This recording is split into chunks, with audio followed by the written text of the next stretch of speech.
Blog Talk Radio.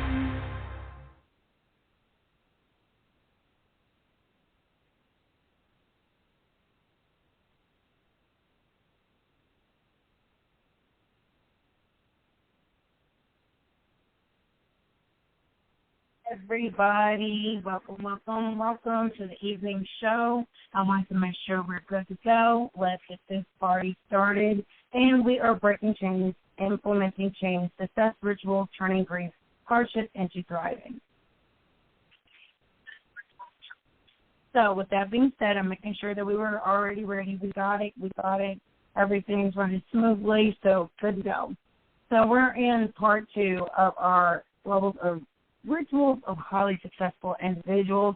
And in this module, the reason why I wanted to get into it is that we have to learn how to break our chains of staying in the same place or never getting anywhere, because we tend to want to be stubborn and we want to be able to keep the same pace of things and never change.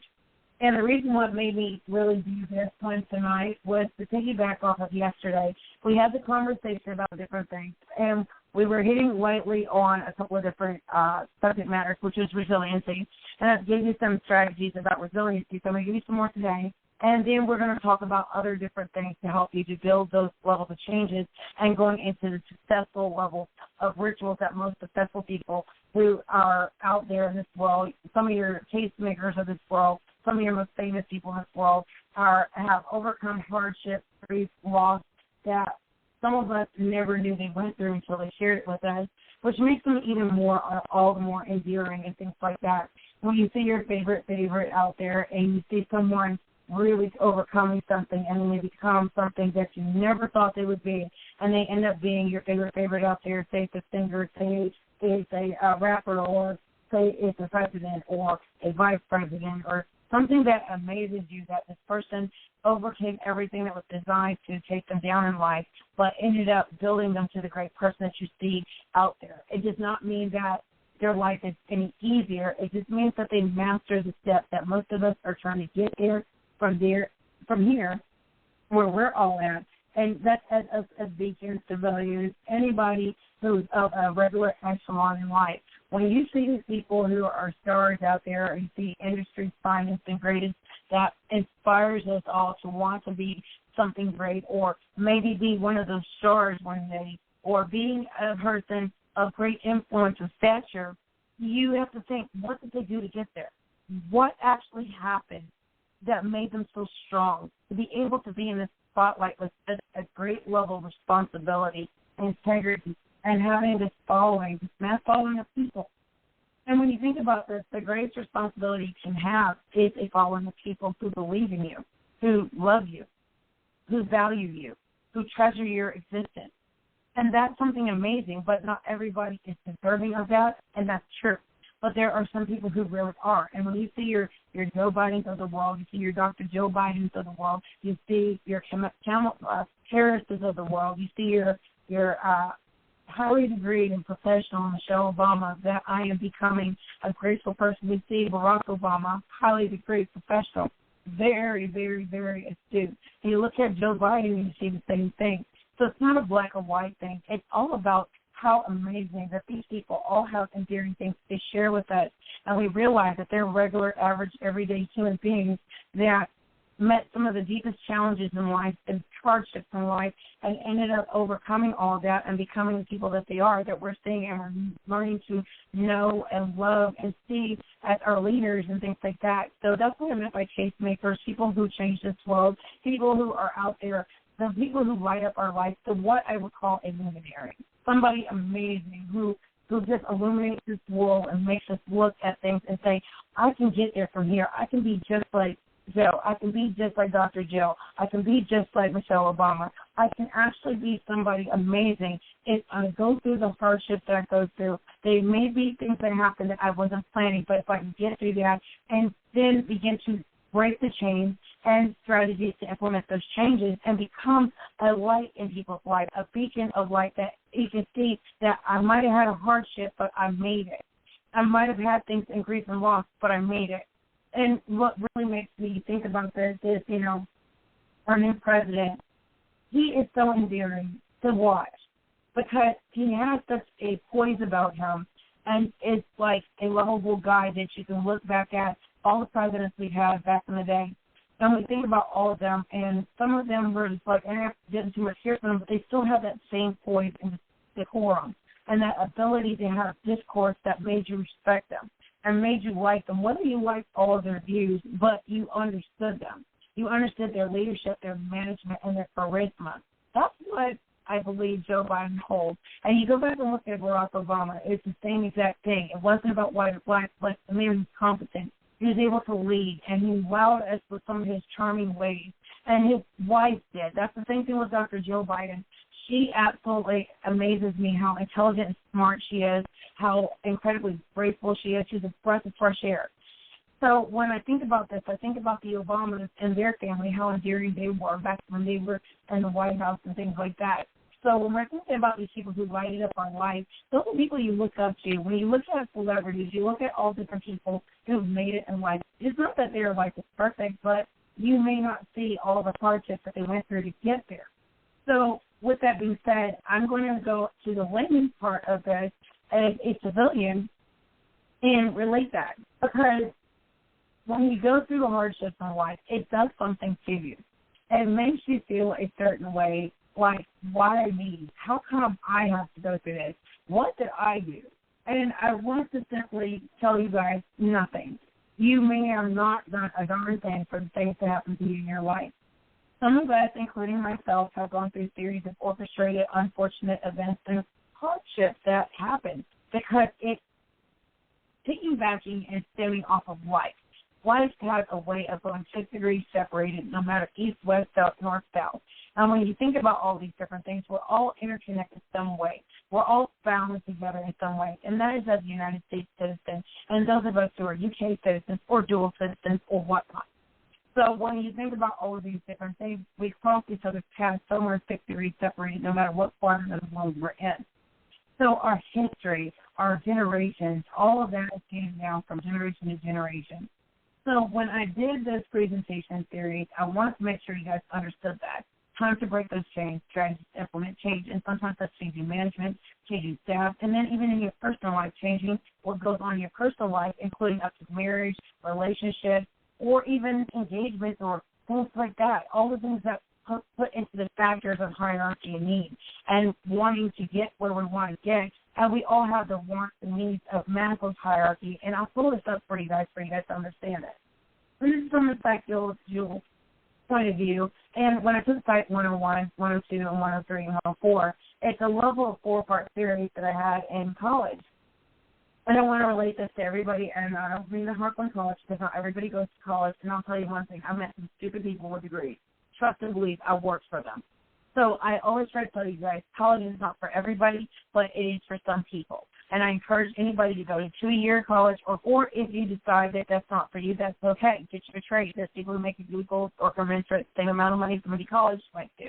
You can go to trade school, coding school, anything that is of this new age, newfangled careers that are coming about and things like that. And with us being in the digital age, it may not require all the time a 2-year or 4-year unless you want to go into management or a level of hierarchy that's higher than just a regular everyday layman person. But I will tell you guys, the people who are what we call support personnel are people who are frontliners who do all the work in the business, whereas us managers who sit at the higher levels and things like that, C-suite levels, I want you to understand that even the manager started at the bottom. And I want you guys to understand what I mean by that. Even the CEO that you see in major corporations might have been somebody's janitor, and might have been somebody who was the cleanup girl, or might have been the nurse, or might have been the office assistant before they became who they are today. So when you think about all these different things, some of your greatest stars had average everyday Joe and Jane jobs before they became famous. So when you think about this, all of us have had a 9-to-5, right? Including myself before I became disabled. But that does not make me any less of a person because I had a conversation recently with my momager, my mommy. Yes, I call her my mommy, and I'm older. Yes, I call her my mommy. So no, I drag her to hell and back, but it's still my mommy. I dare you to go after her. I'm the only one who has a license to check my mom. So again, yes, mommy. So my mom has been my saving grace in many times, and sometimes been the reason why I get mad and upset. Y'all hear me, beep, beep, beep, you got me messed up, lady, beep, beep, beep. But that's still my elder. And I was taught this a mindset since I was little, each one. And I am abundant somebody. She used to put me in front of the mirror and tell me, you tell yourself in the mirror every day, I'm somebody. And I started believing it, and at a young age, because she taught me a level of pecking order and understanding about respecting my elders, no matter if I felt they were right or wrong. And sometimes there's a way to go and approach things. So part of that is in that time to break those change strategies to implement change is to learn how to adapt. Even with our generational learning and things like that, we learn how to go and bloom and blossom and illuminate our own life with how our RNA, our DNA, that's programmed with us, our illuminated crystals, our I am self. So when we think about this psychiatrically, we're going to go into the hierarchy of needs with Maslow's hierarchy of needs with that explanation, why that works out. So give me just one moment. We're going to do some homework. We're going to giggle it.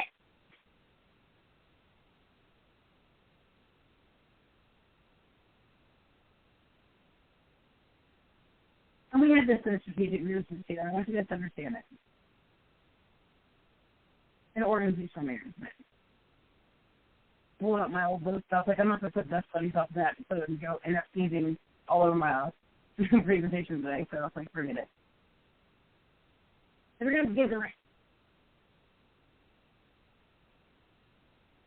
So while we're letting that load, I want you guys to understand all of this, what we have this conversation, plus I'm going to put this on my phone now, and you guys will be able to go do that. So, Maslow's hierarchy of needs. When we think about this hierarchy, this comes from 1943. So when we think about all of this, we think about love of self-actualization, esteem, love and belonging, safety needs, and psychological needs. So let's go over each part of this tier, okay? When you think about self-actualization, we think about the desire to become most that one can be, right? So it's just like when you look at the military, you look at the Army, you look at the Navy, you look at the Coast Guard, you look at the Marines, you look at all these different things like that. I think I got them all. Army, Navy, Marine Corps, Air Force, yeah. So when we think about all these different things, you think about the desire to become the best that you can be, just like in the Army or the Navy, the Marines, the Marine Corps, all that, Coast Guard and all that, and the Air Force. So when you think about all of these things, you have to reprogram the mindset when you become a soldier. You are set to survive. You're set to go to a level of defending against enemy, foreign, domestic. But as a civilian, it's the same level of understanding how to survive life.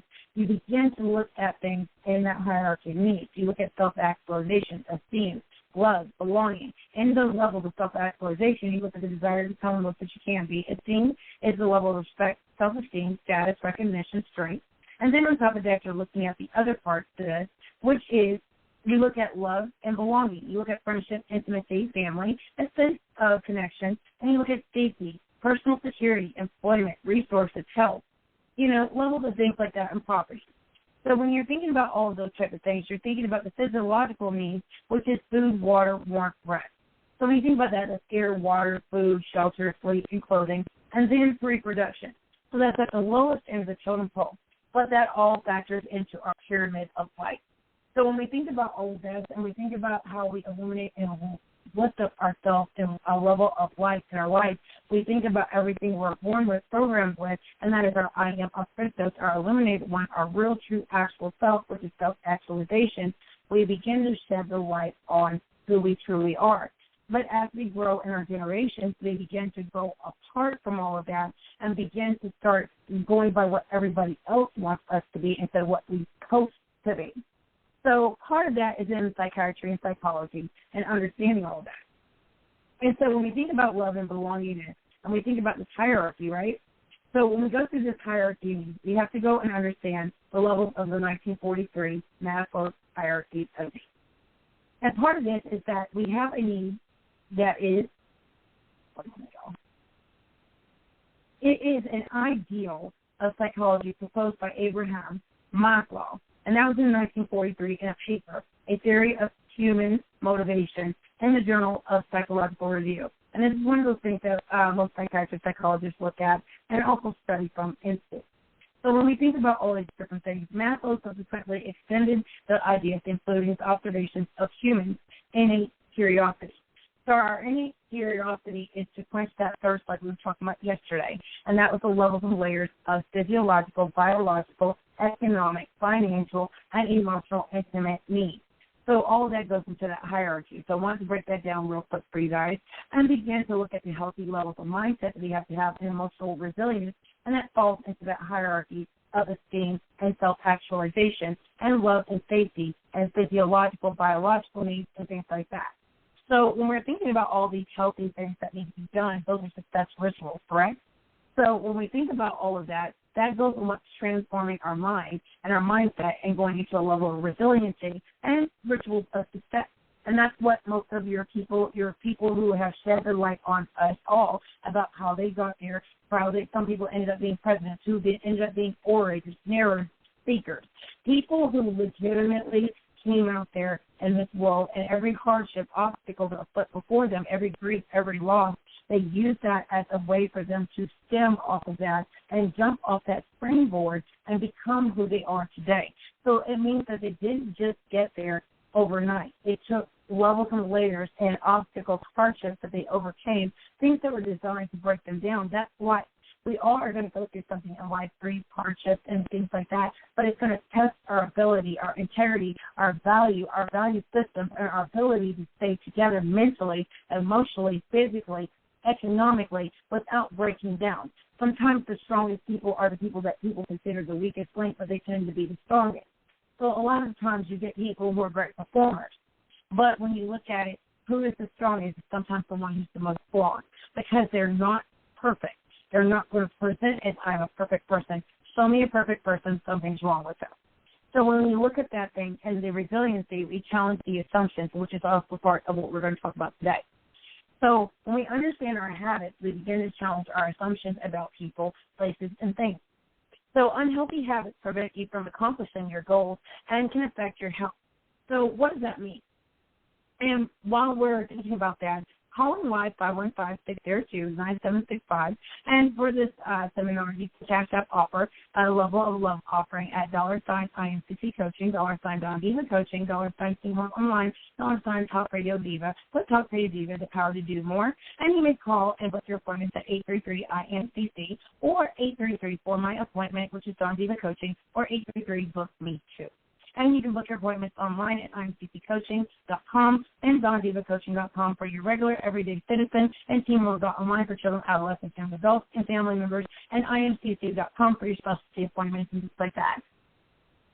So with what I was saying is I want you guys to understand all of this, and understanding your habits and changing is doing that self-inner work and self-speak and being able to understand yourself from the inside out. That's what I meant by doing shadow work and doing all the inner work that is required of you to become a more resilient, more enlightened person. And when I say enlightened, it means that your mindset, your mind's eyes open. You begin to look at your eternal circle. You're all seeing out of that pyramid of levels of hardship that you're going to go through, but you're going to step on each foundation of what's thrown at you, build on that foundation of growth, and begin to build your pyramid in your hierarchy and harden yourself up and have a hardened armor of resilience and mindfulness and being present.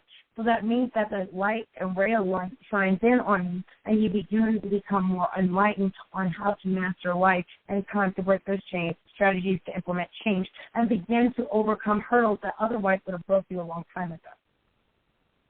So let me get this room started for everybody to come in. So the room is open, and I'll have it posted up for you guys. Give me just one moment.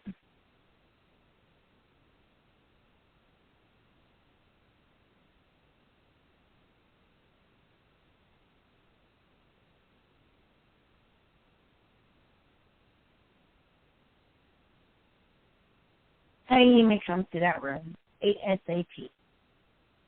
So with that being said, I want you guys to understand how important and imperative it is to have success rituals and formulas that help you to continue to overcome no matter what life throws at you. Because life is going to throw you a lot of monkey wrenches in life. It's going to throw you a lot of things that are going to literally, legitimately cause you to have to change your habits or overcome bad habits that you might have and move towards a level of ritualistic things that help you to build onto a level of better success from what I call a scarcity mindset to an abundance mindset, and begin to build off those hierarchy needs and figure out how to assess, change, implement, and begin to execute that level of strategic planning that has to keep going in order for you to build on that foundation that I just talked to you guys about. And so with that being said, I want you guys to understand how that works and all of that. It's intertwined in how you build that with behavioral health, mental health, emotional health, habit change, and beginning to realize, hey, somewhere along the line, I have to change. And it's not whether you want to. Sometimes you need to in order to grow. And welcome everybody on Facebook to the actual Clubhouse. You may join.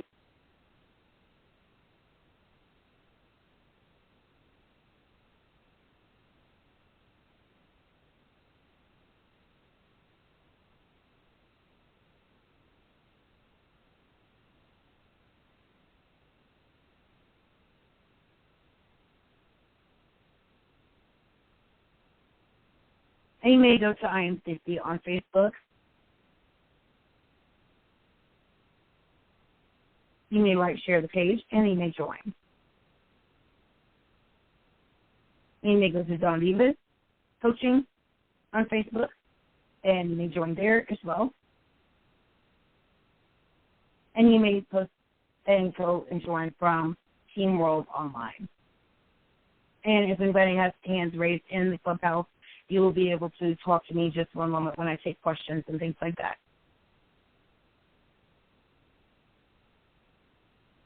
But that will be a little later.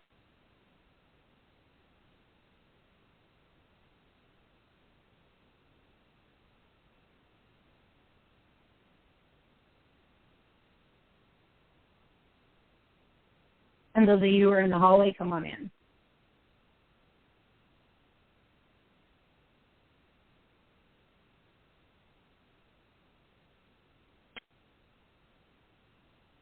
And make sure you like, share, subscribe to the page, and let everybody know on Instagram as well.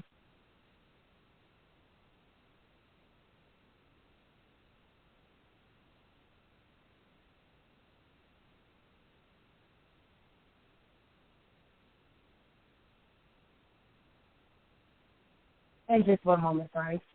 Yeah.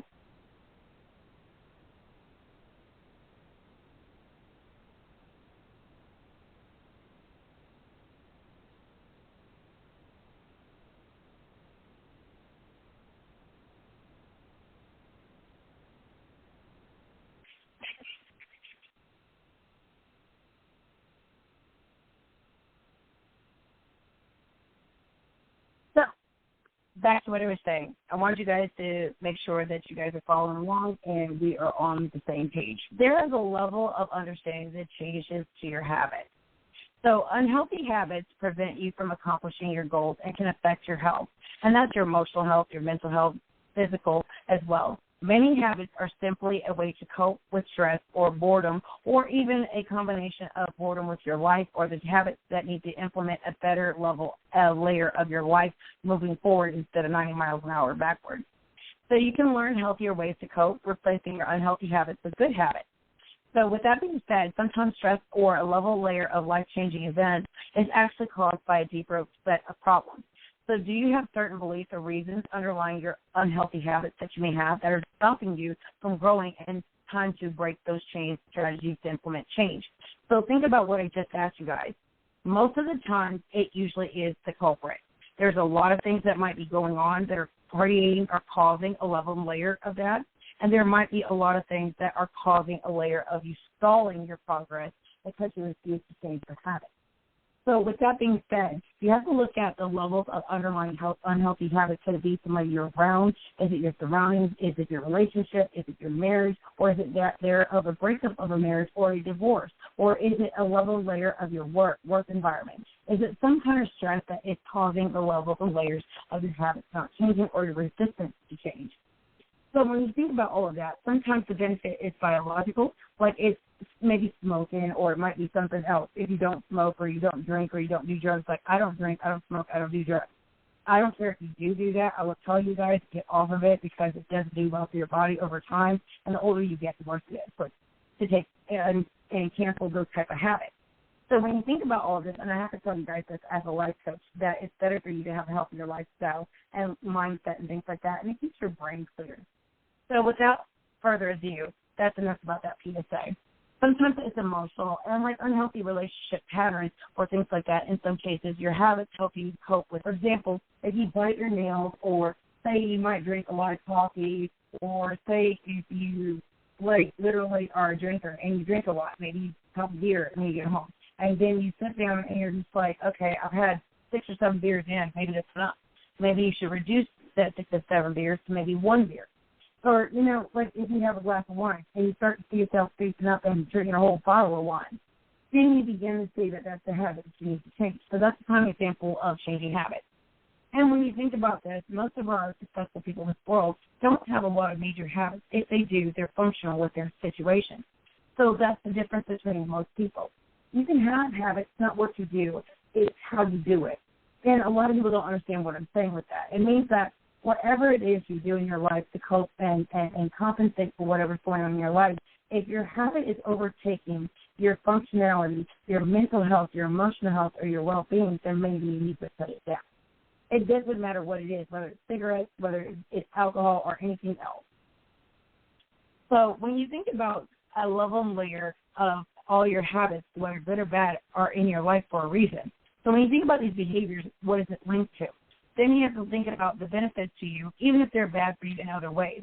Sometimes the benefit is biological, sometimes it is financial, sometimes it's economic, or a combination of all. And is it smoking, or is it something else like that? Or unhealthy relationship patterns that keep you in a codependency, but maybe that's what's working for right now. But do you ever think about maybe ending that relationship? Might be hard in the beginning, the grief and the loss there might be hard, but when you get past the grief and the loss, you realize you didn't lose too much of anything. The only thing you lost is a headache, or stress, or levels of layers of stress. So when you think about all this, you have to cope better and have coping resiliency mechanisms. So when you think about this, you think about ways to stay connected with others, right? And you think about levels and layers of staying on top of things, but it's a distraction. Say, like, you look at your email. But what if you're not getting anything done with the email? So put that email distraction away. So that's an example of somebody with productivity issues or something like that. When you begin to go and look at what's distracting you and keeping you from top peak productivity, you begin to realign how you do things. It's the same thing with social media management, or a level and layer of doing things when you are a business owner. You begin to start to look at what is distracting me, what is not growing the business, what is becoming a level and layer of chaos or disorder in the business. It could be even your spouse, even if your spouse is setting you up to look stupid or doing all things to undermine you. So those are things where you have to prepare to possibly potentially divorce, especially if your dreams are more important than anything in the world to you. And if your spouse knows that, they would either be your biggest cheerleader or your biggest campaigner, not your biggest detriment to your growth or elevation in life. So when you think about those are 2 types of scenarios. And that's either intimate or professional. So I want to give you guys that kind of outlook, but you have to look at how it affects that productivity or what you're doing in business, or if it's a layer of you going to school. If you've got someone that doesn't support you in your school endeavors and wants you to kind of be dumbed down instead of being educated. If that person doesn't support your campaign to go to school, then maybe you need to find somebody who's like-minded of that echelon that wants to go to school, or somebody that supports you whether they go to school or not. So those are the things like that become a level of stressors. So when you think about all of this, you have to do the inner shadow work and begin to say, who is my Sparks team? Who is my success formula team? Who is my success team, period? So when you think about all of this, you have to think about it's important to replace an unhealthy habit or people who are unhealthy for you mentally, emotionally, financially, economically, or even sexually. And so when you think about all of those things that fall into the Maslow's hierarchy of needs. So when you think about that, you have to start to begin to look at, how are you being stressed? You have to look at those factors and effectively begin to just stop. You begin to go and change all the pathological idiosyncrasies or the things that are causing a level and layer of why your life is not heading in the direction that you want it to be. And that's part of putting those foundations there for yourself. So each foundation that you step on, you're going to begin to put a layer until that foundation goes up to that peak. And you look at the behavioral, you look at the the emotional health, the behavioral health, the mental health part of it, and that's the other side of that float. And then you look at the levels of connection, dialectical and cognitive at the bottom, and then you look at the peak when you connect the dots. And then you're at the top of the pyramid and begin to look at all the hardships, the obstacles in a better way. And you begin to take the lessons out of the hardships, obstacles, grief, or loss, and you begin to build off of that. So that's what I meant by going on a foundation and layer of bricks that are thrown at you. That could be life. It could be your workplace. It could be your environment. It could be anything that's toxic that's creating those layers of not growing or trying to break those chain strategies to implement change. And even generational curses, and let's get into that. When we think about generational curses or generational levels of things that happen, we're talking about familial. When you have a level layer of familial chains that have to be broken, that means emotional soul ties, mental soul ties. And I told you guys we were going to get into it today.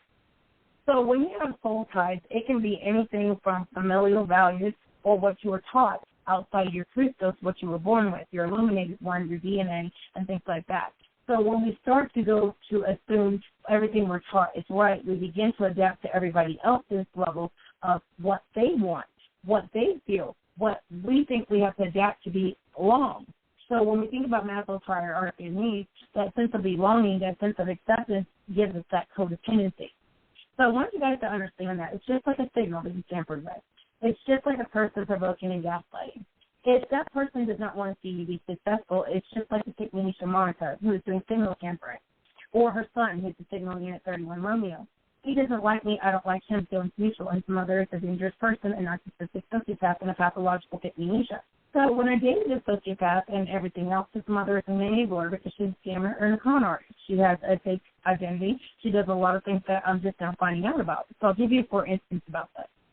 When a woman is mad and upset and angry that her cover's blown as being a covert narcissist or enabler of her sociopathic, pathological, personality disordered, nasty, narcissistic son or her sexually abusive, predatorial son, then there's a level and layer of darkness to those people, but there are generational curses that are going on that I may not have been privy to.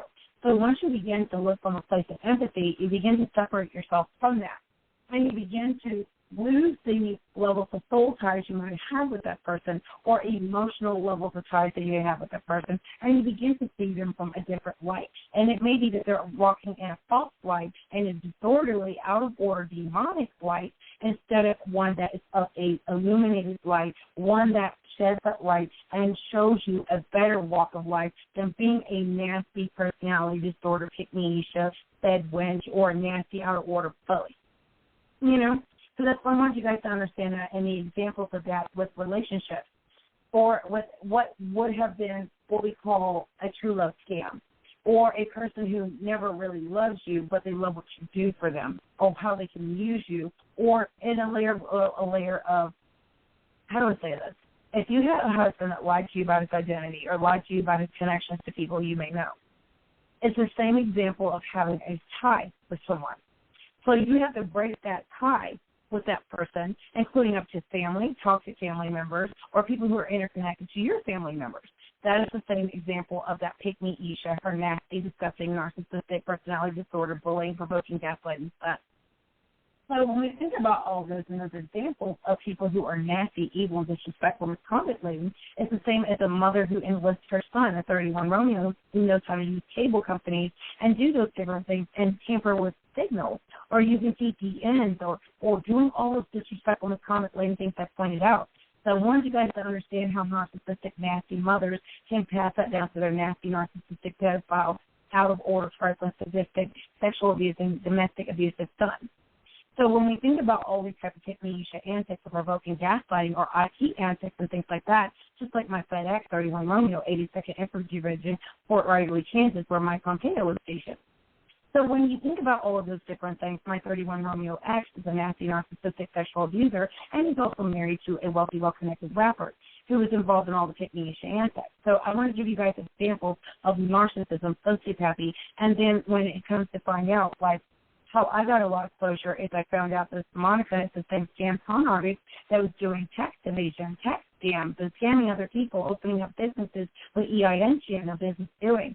some of the things I told you I investigated about my own situation, where I told you a business model for robbed by that same nasty, narcissistic, narco woman and her nasty, narcissistic, psychotic son, who also went to a network. So when we're talking about levels and layers of identity theft and all those different things, it calls grief, loss, hurt, harm, disrespect, misconduct, and then when I went after in the same nasty, narcissistic Ignatia, her diagnosed schizophrenic, paranoid schizophrenic, personality disorder, rapist son, sexual abuser, pedophile son, who's married to this rapper who's enabling all his narcissistic antics, it becomes a level and layer of multi-layers of generational curse. So when we think about all of these different things, a lot of us end up intertwined or entangled with someone due to their level and layers of generational curses or things that they had going on long before you met them.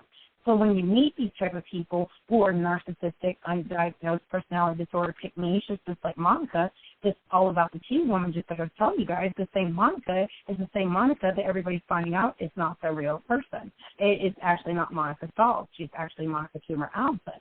The same con artist, Denisha, and now there's an investigation.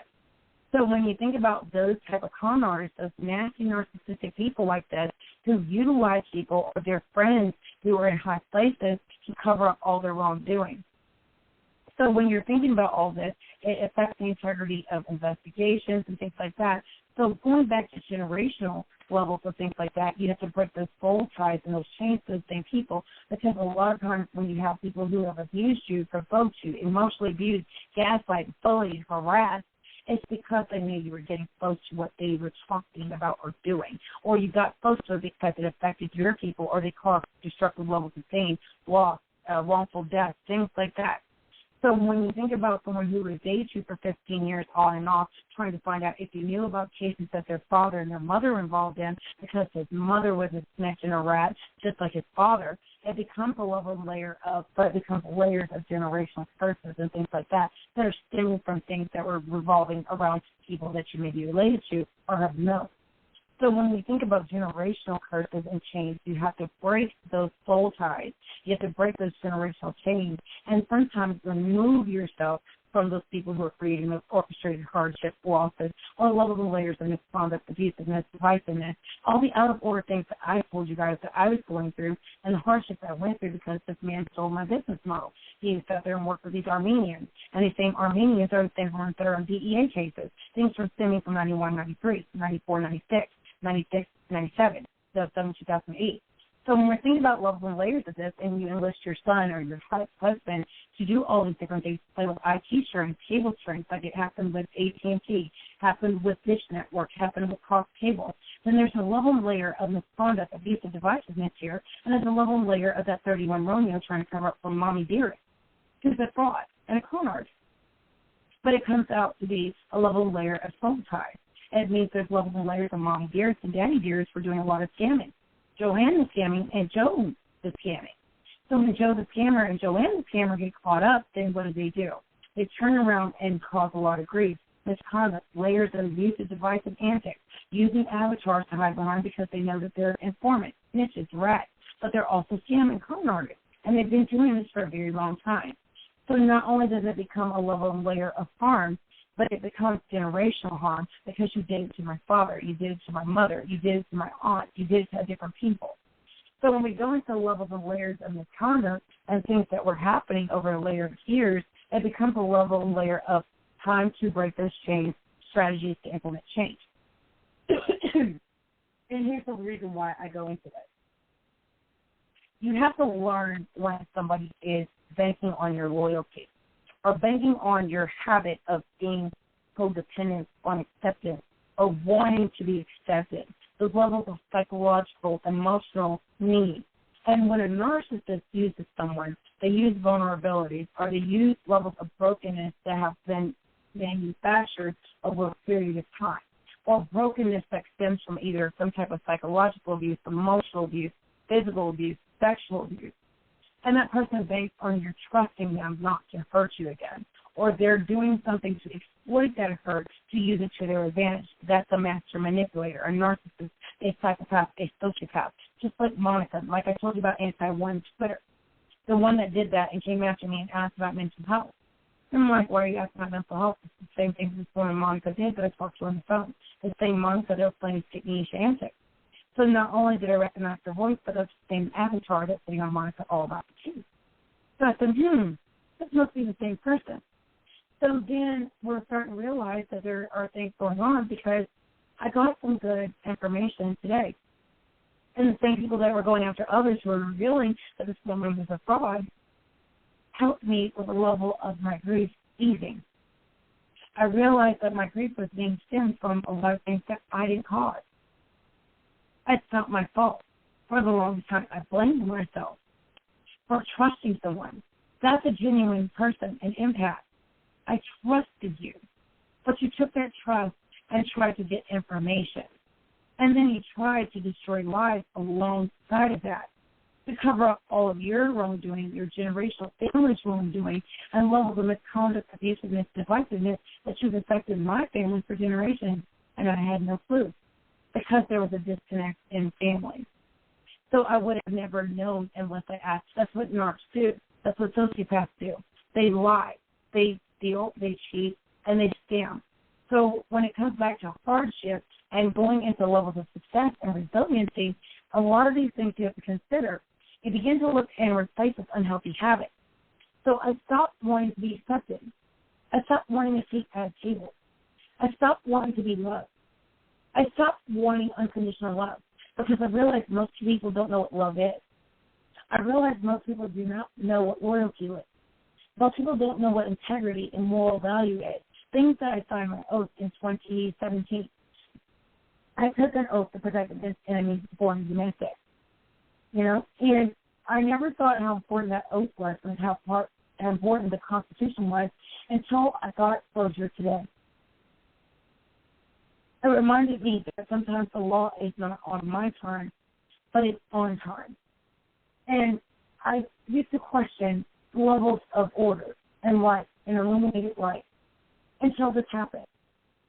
My hardship is so deep and so hard that it takes a very resilient person, a person with a strong mindset to get past it. Because any other person would have fell apart and been in the nut house by what happened to me. Psychological, emotional, physical, sexual, all the battery, all the emotional abuse, all the overdose on medicine I didn't need, all the trying to soften me up, to shut me up, because people had harmed me and I had no clue. Until I started asking questions. I started piecing things together. I started going and changing my habits, meaning habits of wanting to automatically trust someone, giving the benefit of the doubt instead of going with my intuition, my inner crystals, my illuminated light, my DNA. It makes me a natural Nancy Drew. I'm Asperger's. I'm very, very INFJ. I'm the rarest personality type. And I will tell you that's what helped me. Because I started analyzing things because it just didn't make sense. I was angry for a long time. I would sit there and be like beating my head against the wall. Like, what the deuce is going on? And when I sat back and I changed my habit to want to react emotionally, I removed the emotion out of all this, and I had to sit down logically and say, you know what? Let me improve myself. Let me begin to change me first. And see what it was that made this narc come in my life, or several narcs that exploited me, came in my life, got my personal life, and then used that on social media to humiliate, torment, gaslight, play these psycho games, ambiently do subliminal cheap shots, doing things where I'm reacting to all this, but I started seeing the pattern. I'm like, hold up, why is this person saying things that I know I only talk to certain people? Where did they get this from? I know I only talk to you and you. I know I only talk to you. So when you start settling your mind, separating the emotion, and most of us trauma patients, I will tell you in the beginning, and this is why I recommend trauma therapy. Trauma therapy is something that helps you to begin to decipher cognitively, dialectically, and helps to brain train you and reprogram your brain from trauma. And I will tell you, I can't speak volumes as to how much I'm grateful to my doctor. Because I decided to go see a doctor after they kept trying to keep me from seeing a doctor to make it look like I wasn't compliant, and I was.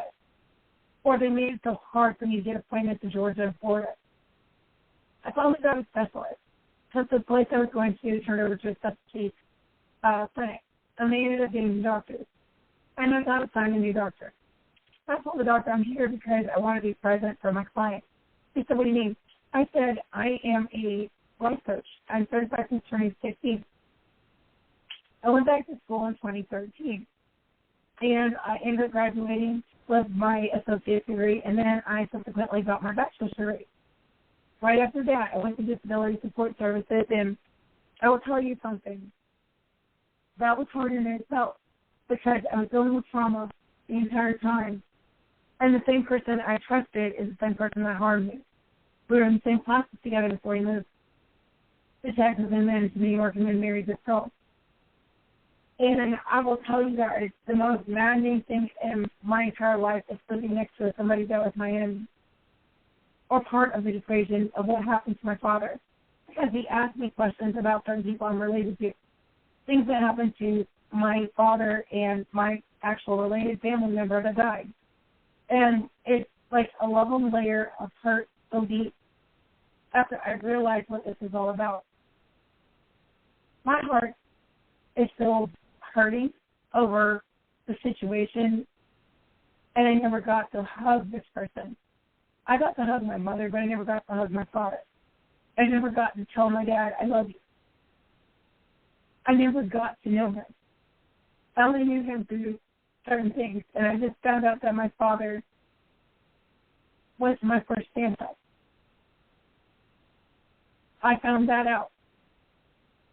Some gift that he gave, he acknowledged it. And he never forgot about me and my sister. And now that I realize it's deeper than what happened to me, I let it go. The reason why is that there's so many layers to it that you can't even wrap your head around it. You can't even begin to understand the grief and the losses and the processing, all the misconduct, the abusiveness, the divisiveness, all the things that went into things that happened that I cannot change. And my mom, who adopted me, something important, serendipity, and the serenity prayer. Sometimes when you're not looking for things, it's like serendipity, things come past, and you get the answers that you weren't looking for. With that being said, and I'm not trying to say so much, I got the answers I needed, so therefore I have the closure. It's just so late in life. And I have to be okay with not doing justice in so many ways because it's deeper than just me. It's bigger than just me. I had to stomach that and have radical acceptance, something I learned in trauma therapy, dialectical therapy, and as well as watching an amazing psychiatrist, psychologist on YouTube. And the lady's name is Babette. She's cool and awesome. And one thing they taught me, and she would inspire me to go get some trauma therapy and really get into a level of being present for my client, is that I had to admit that there were things that were wrong. It's nothing wrong with me. It's what happened to me and how I was coping. It's natural for a person to have a level and layer of hurt, anger, and righteousness, and pure levels of emotional, complete levels of rage. Because when you find out someone has lied to you, destroyed your entire family, their family destroyed your entire family, or part of the family members are responsible for it, and this person dated you on and off for 15 years, another person dated you for 10 years because their family also had a hand in all of that. And you turn around and look at all these people who are in your life exploiting the situation so that they can get ahead of it. You begin to become less and less emotional and you become more logical. You begin to start to reason out things and understand it from an empathetic point of view. You begin to look at the generational curses. You look at the generational things that happened before birth, things that happened after birth, and things that are becoming to pass full circle 25, 30 years later. A lot of us are children of those different things. Now adults. A lot of us don't get to go back in our past because it's too hurtful. I don't recommend a lot of people delve into their past in time. Here's why. The hurt emotionally that I feel is so heartbreaking sometimes that I get a headache because I can't begin to wrap my mind around how selfish, self-centered, evil, and disgusting, diabolical some people really are. And how far some people were willing to risk my life, my current family that I was adopted into's life, and the levels of misconduct is so egregious and so much of a hate crime, hate level violation, civil rights violations, to where you just can't even begin to wrap your mind around how sick some people really are. But they can make a perfectly good individual, a perfectly sane individual like me sick. You end up traumatized. You end up breaking down from psychological abuse, emotional abuse, tormenting, bullying, gaslighting, and they did it for a long time. But this narcissistic technique literally played after I had an doctor's appointment, but I knew that she was up there doing this invasive privacy crap. I knew that her husband did it.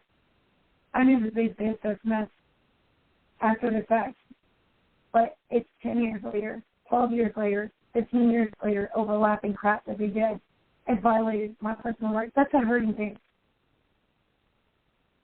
And most of us don't understand. You have to bounce back from all of that type of stuff, whether you like it or not. Because the things that were designed to kill me, I could have died from being poisoned, medically almost homicided, car tampering, hit ordered on my life, on my sister's life, death threats, all the things that happened to me. But I had to make a choice, either lay down or stand up. There's a famous saying on the ID channel with Lieutenant Kenda, and he says, there's a time when you sit down or you stand up. You make that choice. For a little while, I sat down because my loyalty kept me chained to people who were being disloyal, disrespectful, divisive, abusive. Cause a layer of law so deep, so profound, and deeper than just rap. I had to get to a place of serenity. My mama taught me this, the serenity prayer. And I'm telling you, that is what kept me. Plenty of times, I'm reading the Testament, First Testament of the Illuminating, the Bible, and the Torah, and a couple of different other bodies of work, including the Quran. Each one was loosely interconnected because religion is something what I call history separated but intertwined. It took a level layer of me not losing my religion on several people and getting to a place of calm and the majesty of remaining calm, even though my emotions were getting the best of me sometimes. And the critical part of all of this is that I never thought I would get here. As a life coach, a wellness coach, health coach, and be able to improve my argument without wanting to scream, without wanting my voice is breaking because I don't want to cry.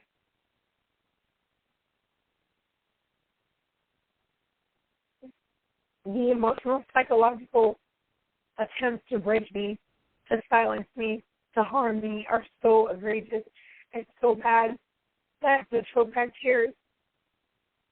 I could have died. I had survivor's guilt. There was a time I thought maybe I should have died. People told me I hope he died, so I don't have to deal with this. Or people told me if you would have died, this will be over. You know, things that were done to my daughter to skew the validity. Things pathological crap. My daughter almost broke down. And those that wanted to play about things my daughter did to cope. How sick can you possibly be to put that on social media? How narcissistic can we be to talk about things that nobody else knew about except for me and my daughter had these conversations? And my daughter doesn't tell it to anybody about that. How dare people, local, talk about things that were only talked about in doctor's offices between me, myself, and my daughter and her doctor.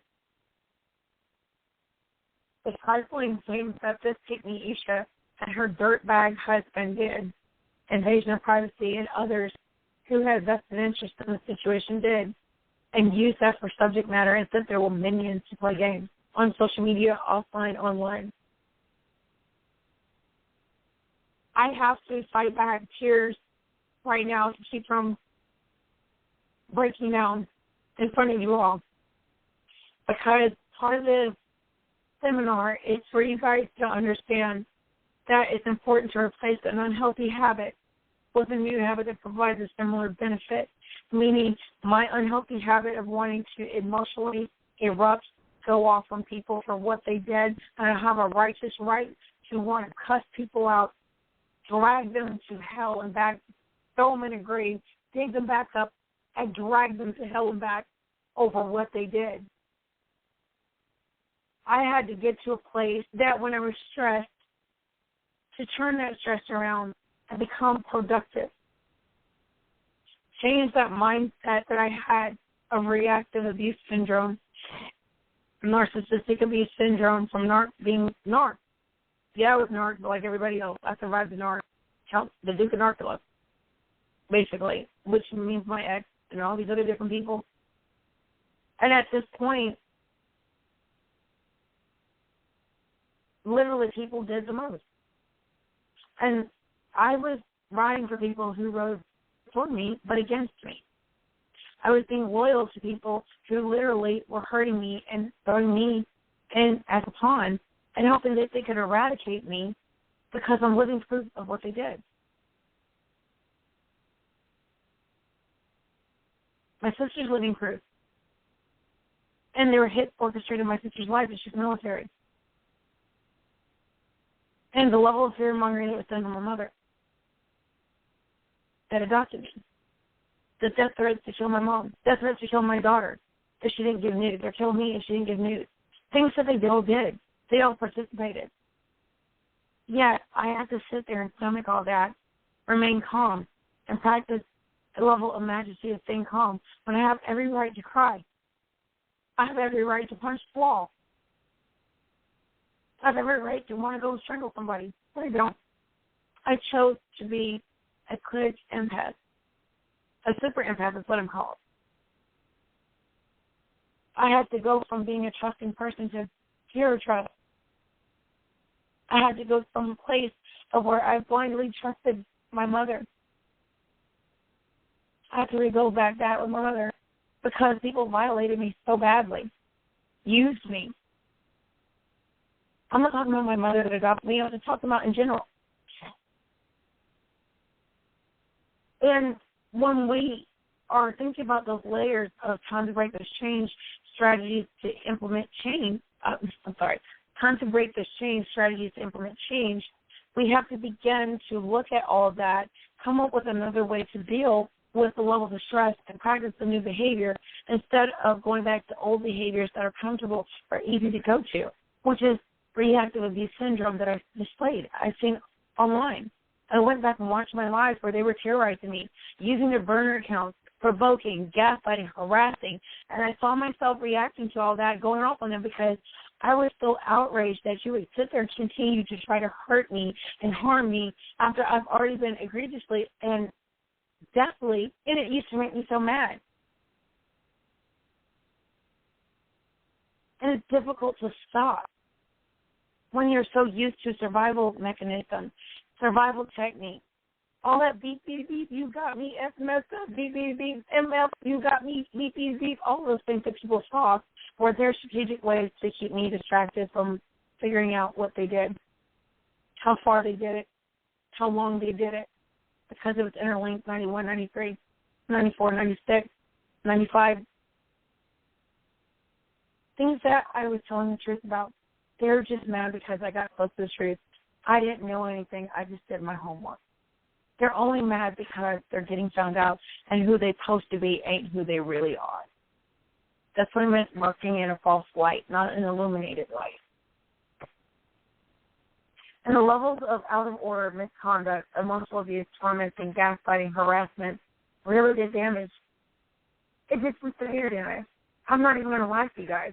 That's why it still goes to someone.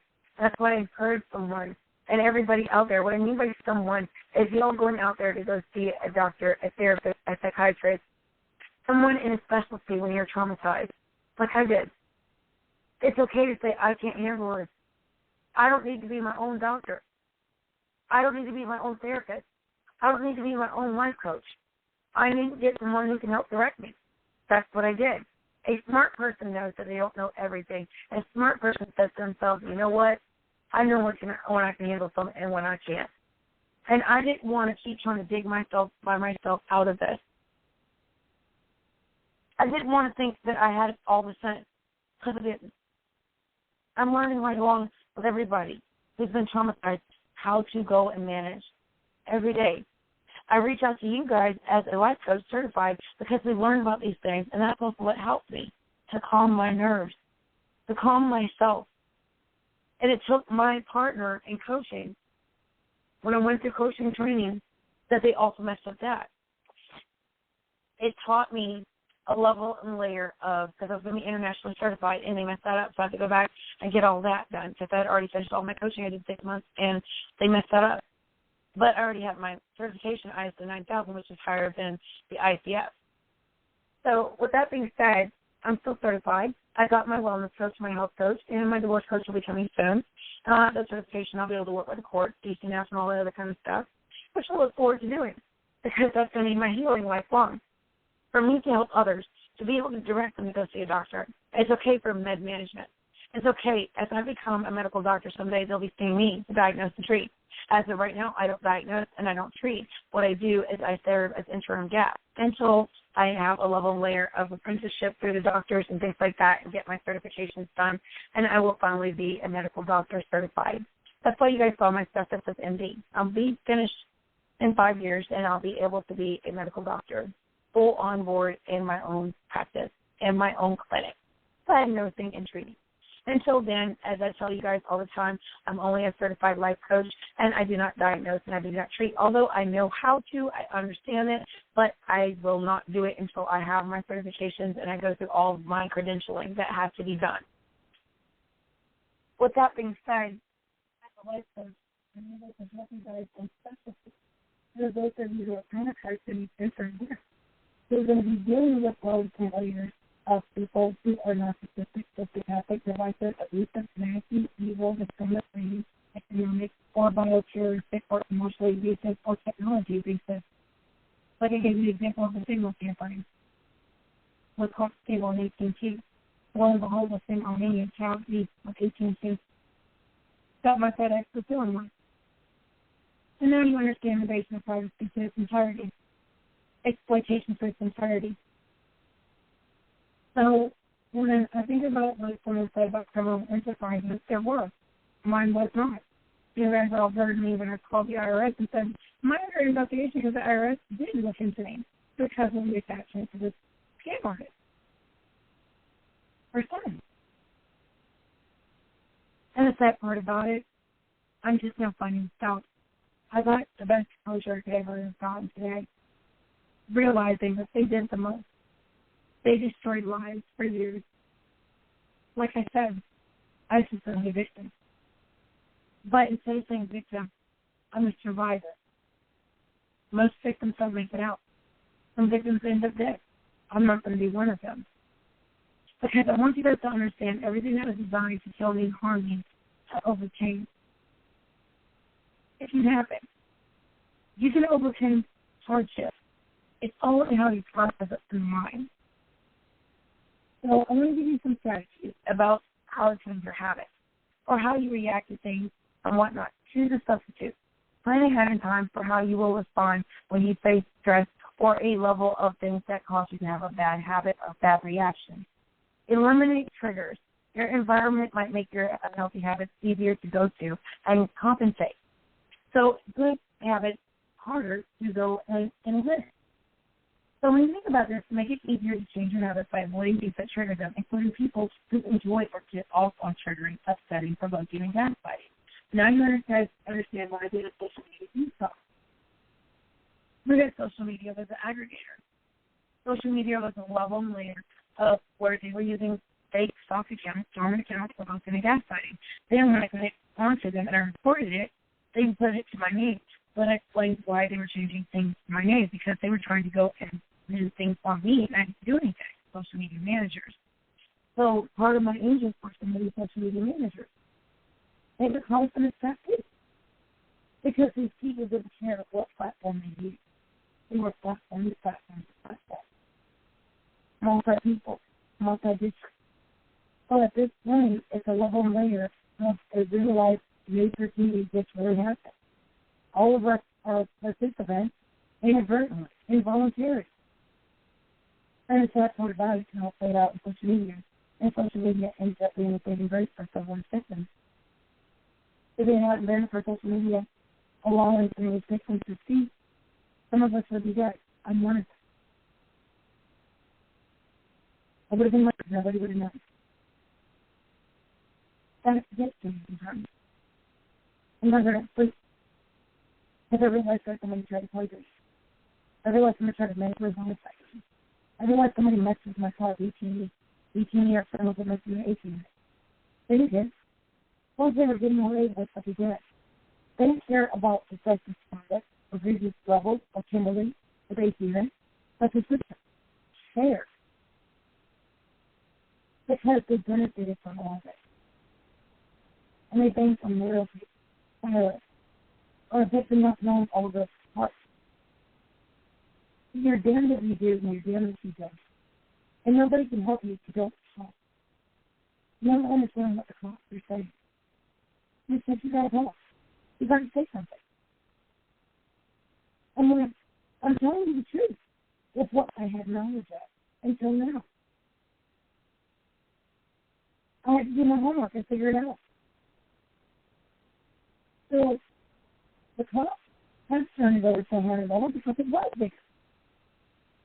In hindsight, the Pensacola Police Department, the St. John Sheriff's Department, Atlanta PD are here.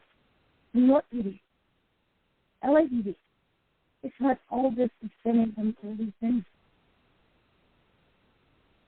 But it takes a victim being adequately assisted while being trained adequately. ABCC, backfunding, people who are specialists who should be able to work in these agencies in the capacity of a medical officer in the police department. Maybe an ex-military medical officer can do that and become an MP at the local level. I don't know what needs to be done. I have suggestions. Because a lot of these things are all part of specialty.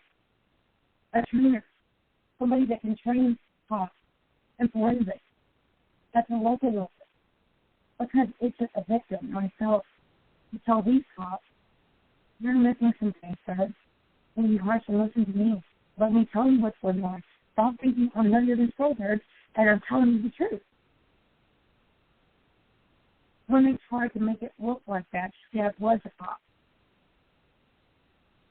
An informant. His mother was the wife of the informant. Cases of 91, 93, 94, 95, 96, 97. He dated me to go find out if I knew about that. I wouldn't have known because it's so many years difference in age. The only thing I say, my wife's brother, we fought her. And the asking questions of my ex. Between the two of them, the man that I was dating for 10 years. Because I was able to think of answers and figure it out. I was just surprised. I could have died. But the exploitation is what's hurt. Using personal things, personal conversations, to place praise to me. So most of us have been stricken with narcissistic abuse, emotional abuse, domestic terrorism. Most of the time it's a narc trying to shut you up. Most of the time it's somebody lying to you, lying on you, manipulating you because it was open up Pandora's box so deep that sometimes you don't even want the answers anymore. Just like I don't. Because it's so hurtful. It'll break your heart. I suffer from heartbreak. not because of love, because of betrayal. The trauma of you trying to facilitate me to die. You tried to help me medically misdiagnosed. You ruined my life. You stole my life. You stole my hard work, my hard-earned work I did on my businesses. You scammed. You stole from me. You stole my daughter's businesses. You stole everything. And you lied. And with that, I have to have a level of resiliency to eliminate these triggers and begin to pair up with someone or work on changing your habits together. That means even with a life coach, or she comes to me. I'm certified. We learned that in paradigms of coaching. Hardest thing is I'm damn good at my job. And I could have lost my career. I almost lost my daughter.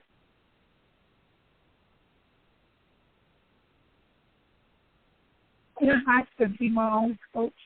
One couldn't get a doctor to listen. I was one of those teachers that fell through the cracks. That's why I be a doctor. My doctor reported didn't listen when I told him. He didn't listen when I told him. I want to be a good doctor, so I have to be a good speaker. Creator. Write dissertation about narcissism. So if you don't see the doctors can go and treat victims like me who end up misdiagnosed, misdocumented, mistreated, or damn near homesteaded because there was enough money in that state stand. I want you guys to understand that I'm not becoming a doctor for my own self. I'm becoming a doctor because there's people like me who didn't have a doctor in the beginning for 10 years. I became disabled because medicine for me. I ended up having strokes, being heart attack. And I had a good doctor in Atlanta for having trying shoulders. Why did they cold turkey like that? If it wasn't for the doctors, the people who listened and turned this in, I would be dead by the 2017. I tell people, I am survivors for real. It's not all survivors, all people. The reason why I say survivors is because not everybody does mix it out. I'm one that did. If it wasn't for the Department of Justice, if it wasn't for intelligence agents, it saved my life. I got paperwork and sat out in my office for your paperwork. That's how you get Texas. That's when my doors were people work for 2 years. So I couldn't turn things down and get adequate protection. But if it wasn't for CJ men and Blitz, CJ women and Blitz, CJ 80s that listened and found the honor, I know I would have been dead. That's what I meant by hardships. That's what I meant by things that I'm going to show you. So with those strategies, you have to substitute, plan ahead, and you begin to explore. When you face something that stresses you out, how do you react? You begin to eliminate that things that shouldn't trigger you. Things that used to trigger you no longer bond. That's when they exit. And then you begin to go past those triggers. And you begin to realize all you're trying to do is trigger the same response that you have. And you can no longer touch mental, emotional, sexually. That's breaking their soul out. That's trust factor. That blind trust, that codependency. That's why you break those chains. You try to break those chains. You try to do things that change. Because some people think when you're left in yourself, that's what you're telling people. Sometimes you have to save yourself and find support. That's the last part. And begin to hold each other accountable when you find yourself flipping or reacting the same way. Or you have a team of support people, like on social media. We've got Medu Twitter, Medu Facebook, okay? Groups. There support groups for me with all that stuff. I built my own support group. Hearing what's a good topic. I help someone else if I could help myself. And I started seeing myself in her. Her husband tried to ruin her life. She got divorced and she got married. Her husband tried to try to be she was. But I showed her how to overcome. And when I realized I was able to do that, I was like, hey, it's impossible freedom that I had about coaching. I'm going to go with this. And she came back and thanked me. Her husband thanked me and said, I met my wife because of you. You're the right coach. That inspired me to keep doing it. What I'm doing. Even though I got embarrassed, humiliated, avoided social media, my representations of my brand, you know, it hurts. It really does. I'm still mad. I still grieve. You guys can hear my voice. Because I didn't deserve it. And a lot of the times, you have to surround yourself with like-minded people. That's another strategy. So I joined IM. There's a testament. This is my testimony and my testament. The impact of trying to shed some light. And how hard it freaking is. It's hardship to become a better person while everybody's checking you in the teeth. Harassing, bullying, terrorizing, destroying everything you want person. I had to implement everything that I'm telling you guys. And I made this documentary. I took a great risk of all this. I think I realized more than what they did. But because I testament I read it when I was sick in 2017, I was actually dying. I'm stressed and my mind breaking down. And I've finally gotten better over time. I'm not 100% physically well, but I'm getting there in emotional wellness and well-being. And it's hard. It's hard. That's why I see if there's this, I can be present. So that when I reach out to each one of my clients, I won't get triggered. That I can separate the emotion and watch and look at you guys each, not as just a number, but as a person, and I can relate and get on your level. I can sit down with you and your clients in my office, and I get it. When I become a medical doctor, I won't be so jaded that I can't look at that person and be a human being. Somebody that was broken psychologically and having put together just like autism speak. There's a jagged edge to that puzzle that doesn't fit. So now that puzzle piece is sitting right there. Your brain is broken. It doesn't mean that you have to remain broken. It doesn't mean that you have to use the but I can't. You can use but I can't, but I can. And you overcome a negative level of self-talk. Things that I'm trying to tell you are strategies. So when you are changing unhealthy habits, it might be easy to judge yourself, or if you slip up or feel guilty or mentally beating yourself up, to not do it. Because we're our own worst critic, y'all.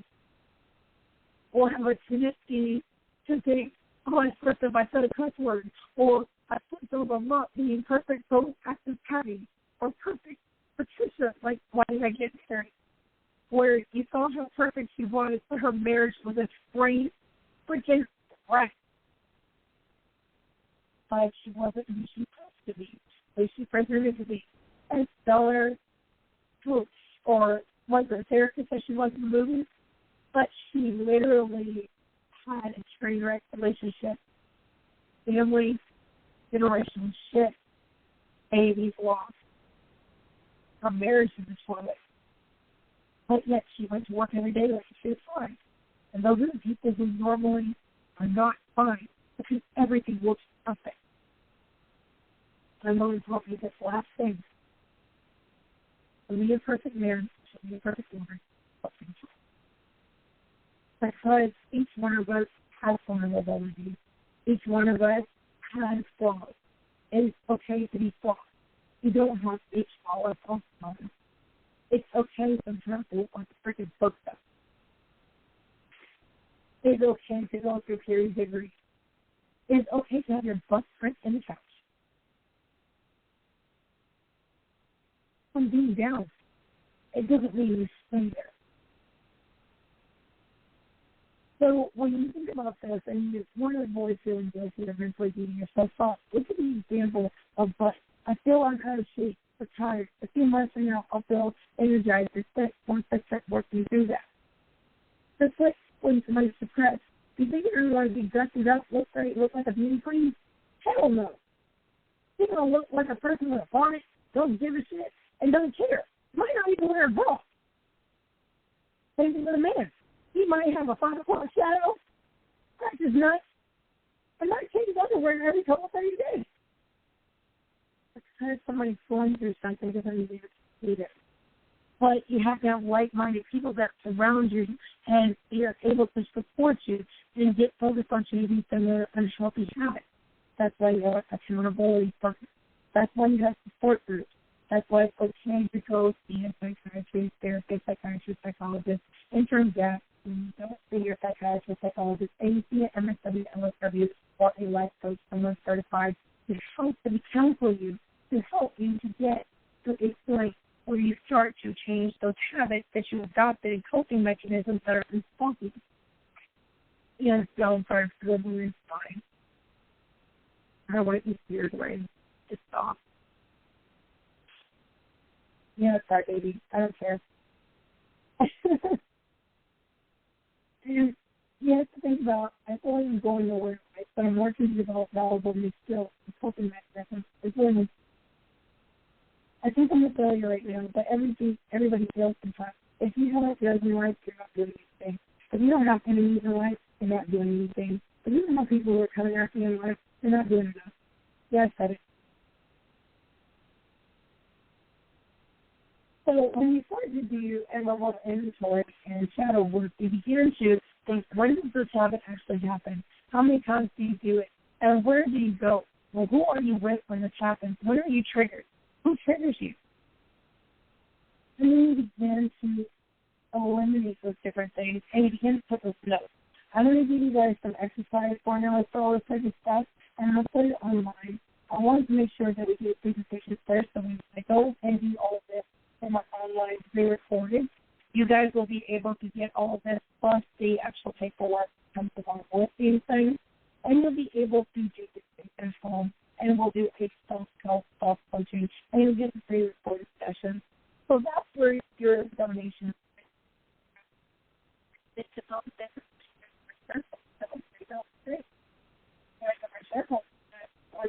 I hope that all coaching business and the practice, the private practice, I hope they don't become a doctor. That's what it's for. So when you say your love offering, it's not for me to love it. It's for me to work in recovery and help in recovery. It's for to help people who end up on drugs, alcohol, who are sitting there looking every third drug of crazy. They drive and take it. Somebody's going through some coping mechanism that doesn't help. They fully medicated, trying to dumb themselves out. We've all did some that's part in our life. That unhealthy habits in our life. But that does not mean it's. So with that being said, we're going to move to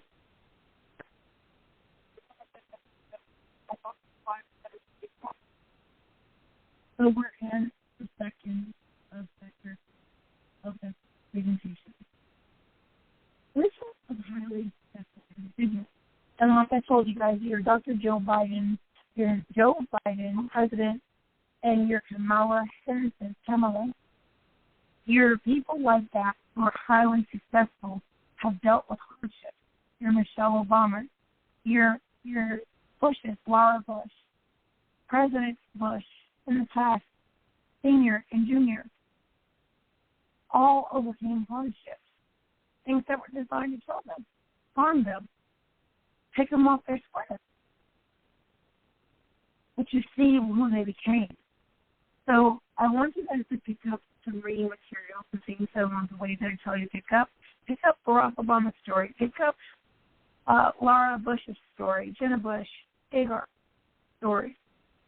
Pick up these people's books. Pick up Barack Obama's book. Pick up Dr. Jill Biden. She writes a book.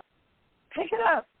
These type of people will help you design your life or help you shed some light, some illuminated light.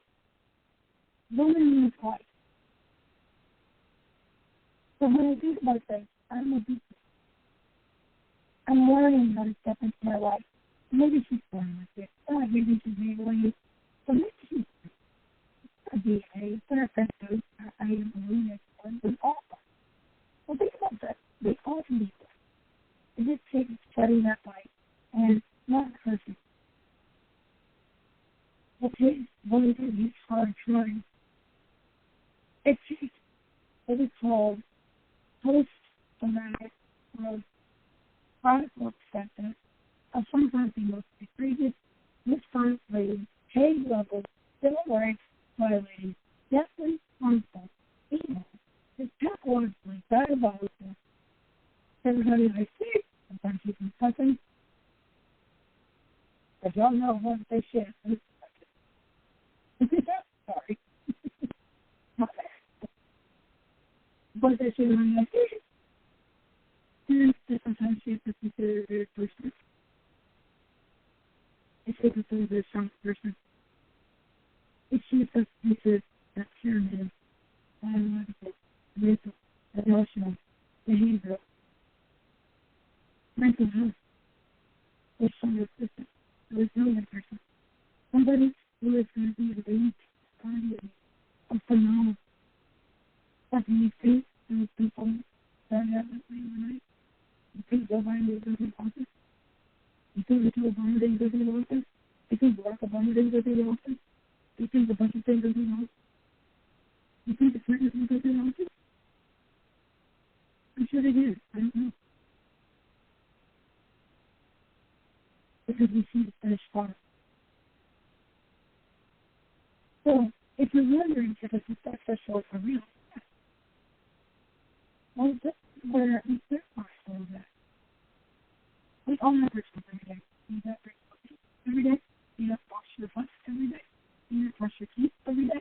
You have to comb your hair every day. That is a ritual. Everything has a ritual to it. You have to go to school every day. You have to drive all the way to school. You have to drive to work. That is a ritual. We all do it. So, I want to share with you rituals of highly successful people and how it will help you, how it will help me, how it will help you get ahead from regular posts in life and become even more stellar, more capable, becoming a better version of yourself through your hardships, obstacles, grief, loss. Take a look at the morning and evening and business rituals with some highly successful individuals on them.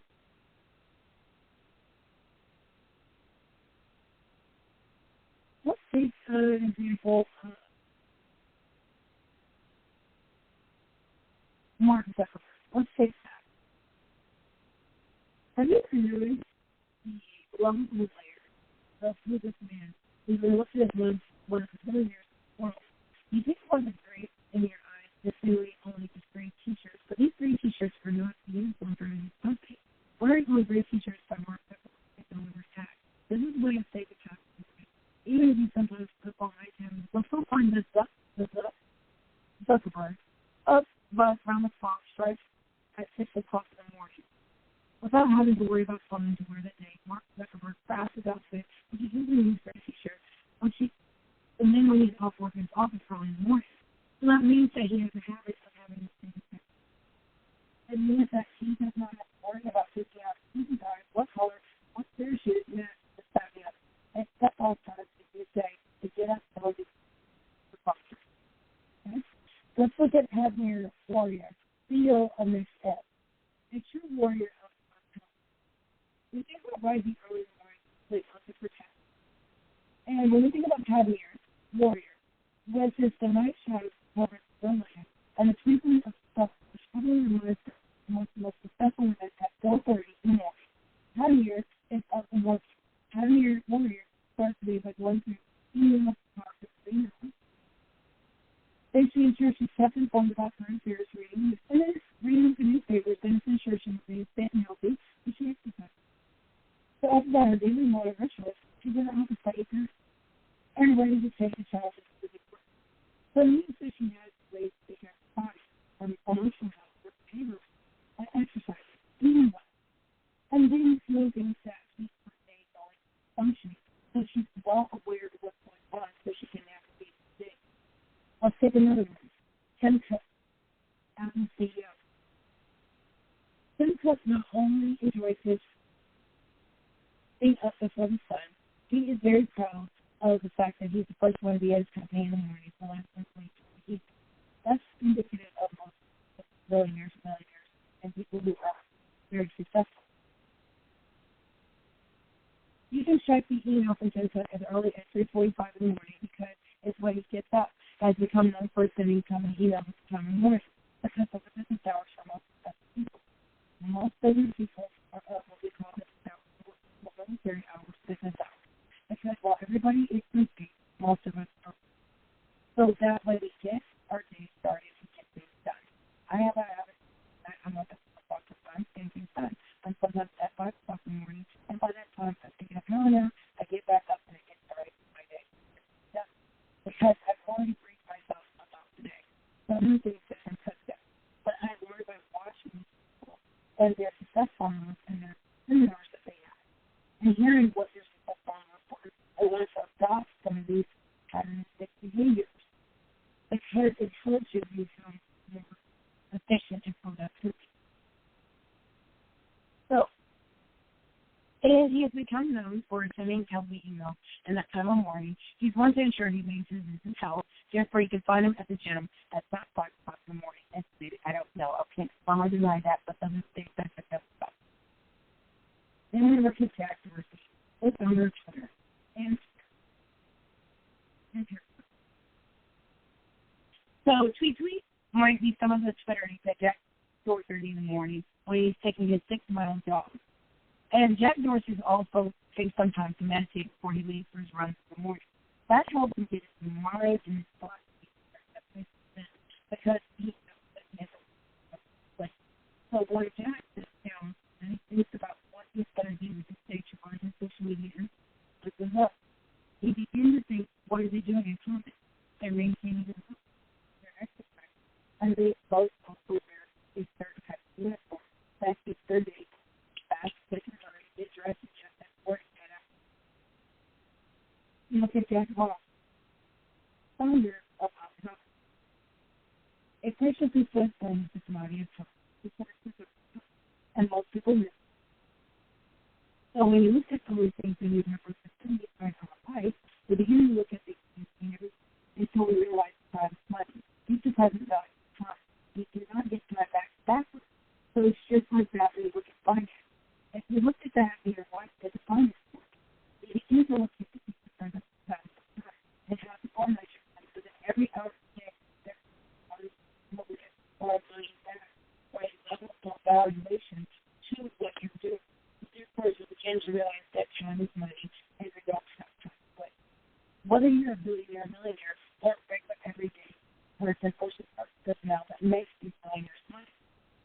So when you do not believe different people, you do not care about that's the last person I want to talk about. I can't work. Most of my relationships are getting a work project on the day of job. And most of those people start to talk. So they all have a little understanding that it works in order to ensure that there's this duty or things that she needs to be able to respond to and do what she needs to do by a certain time. So by saying to see, she's ready. So that means that she speaks herself, and then she begins to look at what I have done with So those are part of the success. And hopefully,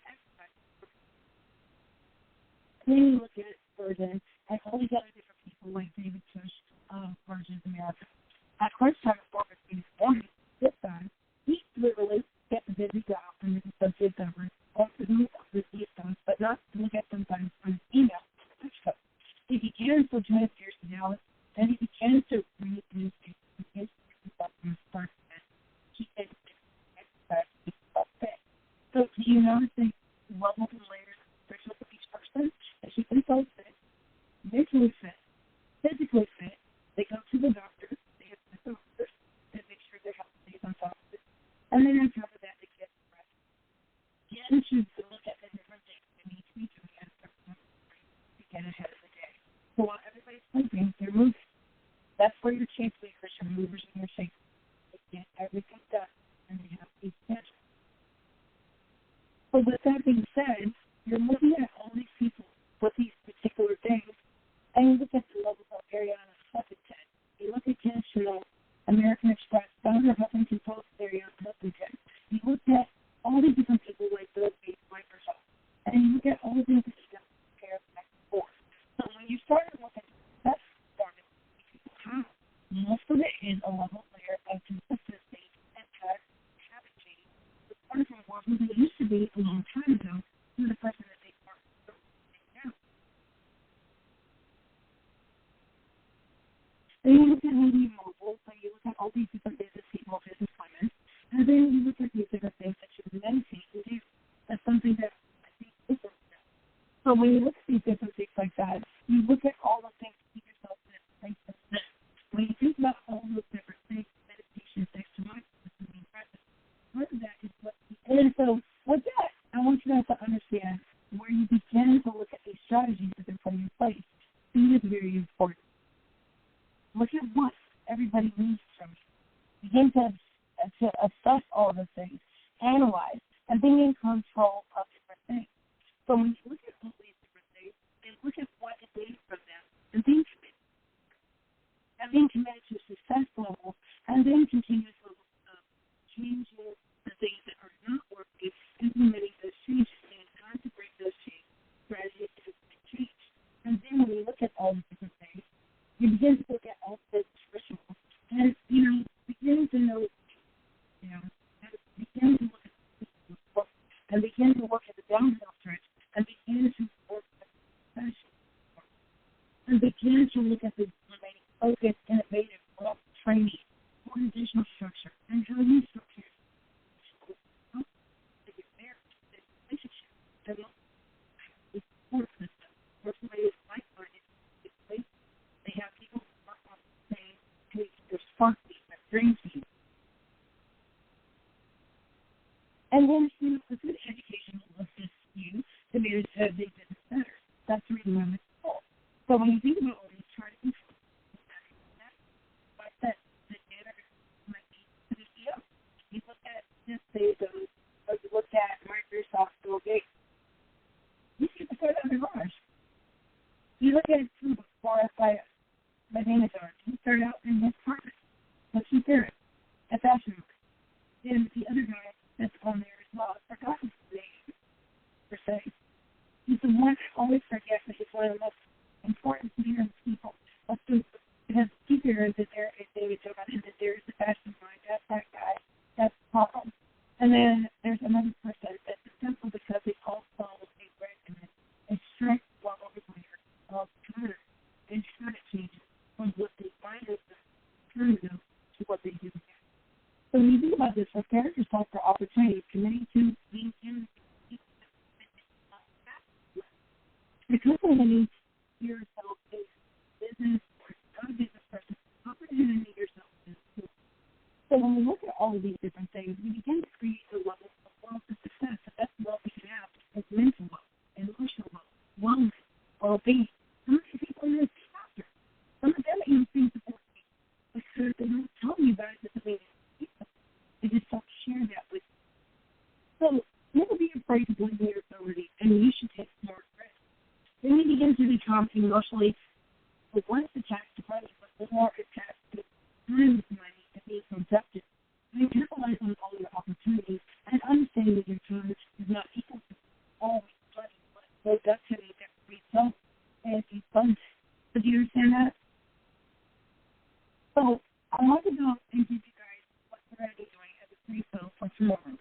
we're talking about empowering. The things that empower is the temp. And then we're going to talk about the things that are going to counteract all the things that are disempowering and begin to look at our codependencies that keep us in that level. Right? So we've been on an hour and 44 minutes. I'm trying to make it under 2 hours with this presentation. I hope you guys like it. I hope you guys enjoyed it. I hope this is both for and layers of you guys starting to change. Begin to go with your inner illuminated light and begin to look at your hardships in a different manner. Begin to disengage from those that create triggers, upset, trauma, or grief. And if you are traumatized and PTSD, go to the doctor. Go see a therapist, psychiatrist, and internet and check be a therapist, psychiatrist, come see. Come see a life coach. Come see a specialist. So I can help you through that. So when you go back to see a doctor, you go, look at that. These different things, and I'm walking in with your doctor. No problem. No biggie. I want to make sure that you fit well. I want to make sure that I'm helping you, coaching you through that. That's why people go to see coaches. We can't reiterate what the doctor said. Unless we are MD ourselves, and we begin to treat and diagnose and do all of it. That's when we have to do a 2 and 3 years. Because we'll go through a level of series of building and reprogramming you to a better mindset. When we are reprogramming, what you form with your research, your illuminated one, your ideal is business reach the illuminated one. What you form with naturally, and you go back to your true I am self, so that you can be the person that I am the body of my life. Whatever life throws at you, and you can bounce back and feel better. And there's a hardship really flows, and you're just like, oh, crap. What's that? Do that. And instead of saying, what the dude's happening, wait, well, this review, you're on my bounce back. You can't get me down. You're not going to move me down. Don't have to be only down. That's why you yourself. So, you guys, first, I love you all. I want you guys to have a good day. When you get up in the morning, you hear this audio. Listen, take what you want out of it. You don't have to listen to everything, but take what you can out of it and begin to build yourself up to a better, abundant version of yourself, illuminated version of yourself, a changed version of yourself, an improved version of yourself, and implement the changes first of yourself to start with you. And then move forward to change others or helping others. That's what it is. And I know that because I know that I'm getting better and better over time. Not overnight. My success journey, you guys will hear about, what would be your journey? Maybe 2 years, 2 years. Who knows? But I know that I figured this big life into my life, the laws of attraction and energy into my life, health into my life, wellness into my life, well-being into my life, safety, adequate protections into my life, a good career. And be able to retire and still teach, still instruct, still guide. I'll get busy in the background. And I also have a spotlight. I never need it. I shine naturally. With that being said, I hope this helps you all. You can call in live anytime on the show. I will have any cash out love offerings or any swap offerings to do so or anything like that. You can do that. That's ISP coaching, not even coaching. You can online or talk radio video. And the talk radio video, the power to get more. You can log on to talkradio.com. And you may be able to book your appointment at ICC Coaching, ICC.com, for your specialty appointments, and see more about the private show plan representative. Family and volunteer coaching for your regular everyday AJ or anybody out there that wants to kind of get themselves together, be coaching, things like that. I am busy for my IM weekends and things like that. And it's not the same as I am. But I have the IM process that I've learned, we can survive. So I want you guys to understand why I say IM. As a beacon of light. So I want to teach you guys all the things that help me to shed light instead of feeling like I was a bad person or things like that. I am actually an exceptionally good person, a sweetheart. This is like a big spirit. The beacon makes me think about that. I'm just a decent person. It's not that I feel like, oh. I want you guys to understand this. And easy to me, things like that. So I want you guys to know that everybody has their days up and down. I'm not perfect. That's why Sister Rick says in this documentary for you guys to get to know me and get to yourself. And you guys can begin to understand and trust me about my one.